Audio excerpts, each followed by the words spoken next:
Halo guys, assalamualaikum warahmatullahi wabarakatuh. Kembali lagi bersamaku, Murasaki Tahu. Nah guys, di video kali ini aku mau ngobrol-ngobrol lagi nih, karena beberapa hari yang lalu di medsos, aku pas buka medsos ini ya, ada seseorang yang melontarkan pertanyaan. Pertanyaannya seperti ini: apa sih enaknya menikah dengan cewek Jepang? Apa sih enaknya pacaran dengan cewek Jepang? Nah, dua pertanyaannya. Nah, dari pertanyaan tersebut banyak sekali komentar-komentar, jawaban-jawaban dari terutama dari para senior yang aku perhatikan ya. Para senior yang sudah lama di Jepang, atau yang sudah pernah menikah dengan Jepang, atau yang sedang menikah dengan Jepang. Banyak sekali yang komentar. Nah, dari 80% komentarnya ini, dari para senior ini menyatakan kebanyakan dari mereka merasa kapok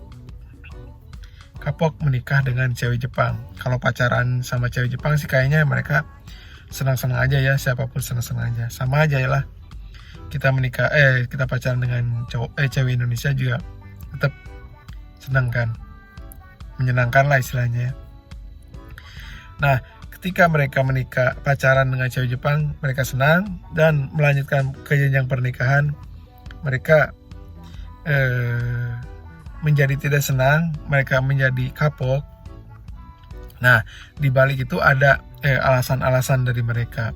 Nah, ini alasan mereka, pengalaman mereka ya. Nah, jadi ada dari beberapa senior ini yang merasa kapok menikah dengan cewek Jepang karena alasan utamanya ya, cewek Jepang ini terlalu mengontrol keuangan keluarga. Jadi si cowok Indonesianya bekerja, terus semua gajinya dikontrol sama istri, dipegang sama istri, dan si cowok Indonesia ini dijatah tiap harinya untuk beli rokok dan ya misalkan kopi lah, seperti itu tiap harinya. Nah, dari situ kehidupan pernikahannya menjadi kurang berjalan mulus lah mungkin ya, karena si cowok Indonesia ini merasa kaget dengan sistem kehidupan pernikahan seperti ini. Nah, mungkin merasa kapoknya di situ, alasan utamanya. Kalau hal-hal yang lain sih kayaknya enggak, karena setiap orang kan sikapnya beda-beda ya, karakternya beda-beda. Misalkan cewek Jepang pemarah atau segala macam, itu sih tergantung dari orangnya ya, tergantung dari karakter cewek Jepang itu. Jadi nggak bisa disamaratakan ya. Hanya saja dari alasan utamanya, aku pikir masalah keuangan di kehidupan pernikahan mereka ini gitu. Nah, melihat dari itu aku juga sendiri seperti itu. Tapi aku nggak merasa kapok karena aku menjalani pernikahan itu dengan menerima apa adanya. Jadi mau kaget atau enggaknya, ya kaget sih pertamanya aku juga. Cuma intinya ya harus gimana lagi, pernikahan ini harus dijalani gitu. Jadi kalaupun nanti di suatu hari istilahnya takdirnya aku harus berpisah dengan istri, ya aku harus terima gitu, karena ini takdir dari Tuhan. Aku dipertemukan sama istri juga takdir Tuhan, aku menikah dengan istri juga takdir Tuhan. Nah, ini semuanya takdir Tuhan. Jadi kalaupun nanti ada apa-apa, ini semua takdir Tuhan, dari Tuhan ya.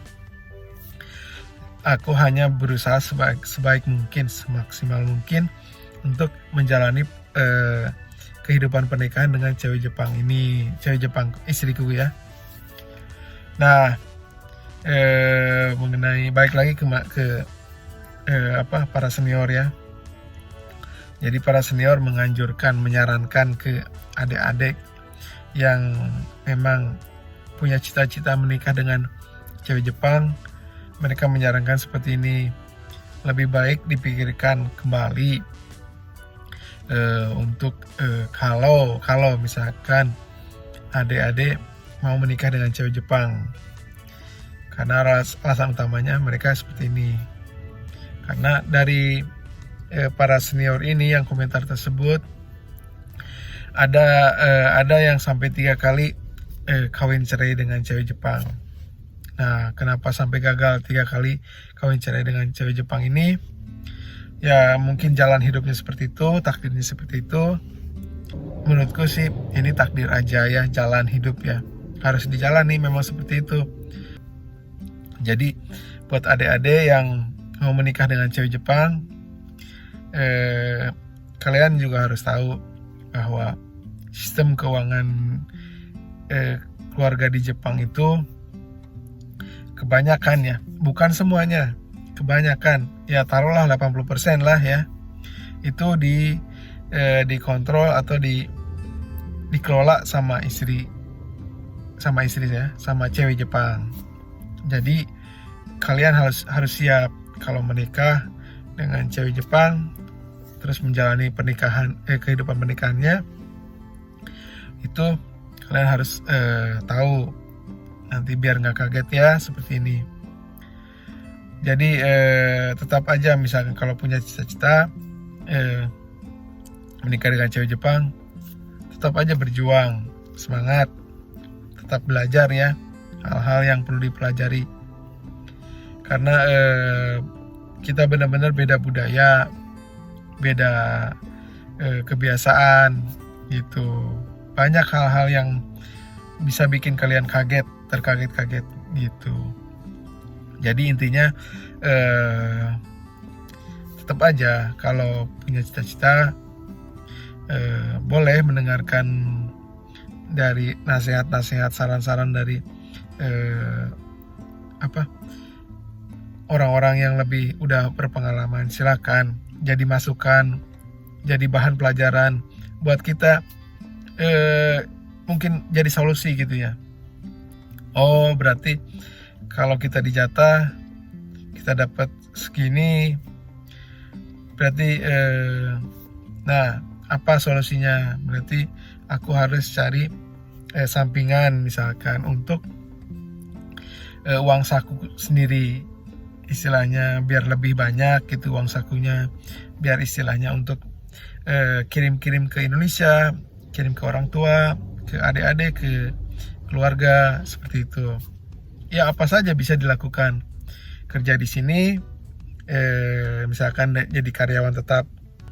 Nah setelah itu Sabtu Minggu ada waktu luang beberapa jam, 2-3 jam, silakan kerja sampingan, kerja part time ya, paruh waktu di tempat lain untuk uang saku, asal jangan ketahuan sama perusahaan tempat kita kerja sebagai karyawan tetap ya. Kalau sebagai kalau anak-anak magang itu jisuse gitu ya, itu sih nggak jadi masalah, karena atau arubaito gitu ya, itu nggak jadi masalah, bisa punya 2 pekerjaan, 3 pekerjaan, 4 pekerjaan, asal kita mampu, asal badan kita kuat aja gitu ya. Jadi intinya jodoh itu merupakan takdir dari Tuhan.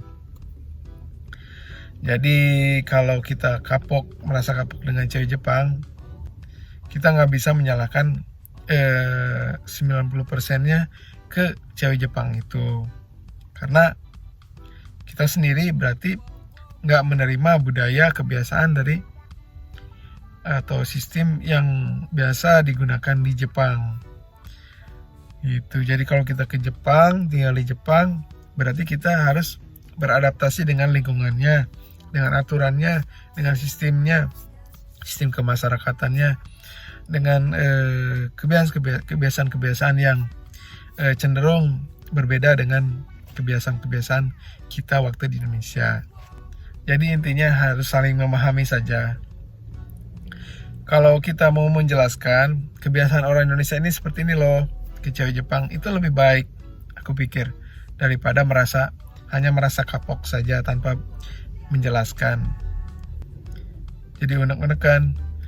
Tapi kalau menjelaskan nih, kalau di Indonesia ini seperti ini, suami yang megang uang, istri dijatah belanja segala macamnya. Nah mungkin kalau dijelaskan seperti itu mungkin bisa ya bisa dicari titik tengahnya lah istilahnya. Tapi kata istrinya, tapi kan di Jepang seperti ini, ya kita cari titik tengahnya gitu, seperti itu. Mungkin bisa ya seperti itu. Jadi intinya yang punya cita-cita ke Jepang, menikah dengan cewek Jepang, tetap semangat belajar, tetap berjuang, karena kita nggak tahu masa depan kita seperti apa, kita nggak tahu takdir kita seperti apa. Tetap menjalani hidup dengan aturan agama, tetap menjalani hidup dengan aturan yang masyarakat yang baik ya, seperti itu. Mohon maaf bila ada kata yang kurang berkenan, aku minta maaf. Kayaknya obrolan hari ini aku sudahin ya. Sampai jumpa di video berikutnya. Kebetulan lagi kan pas puasa nih, aku nggak makan siang ya, puasa insya Allah. Jadi ngisi waktunya dengan bikin video ini. Nah jangan lupa untuk selalu dukung channelku, tonton video-videonya. Jangan lupa di subscribe yang belum subscribe. Aku pamit. Semoga bermanfaat ya. Assalamualaikum warahmatullahi wabarakatuh. Ciao.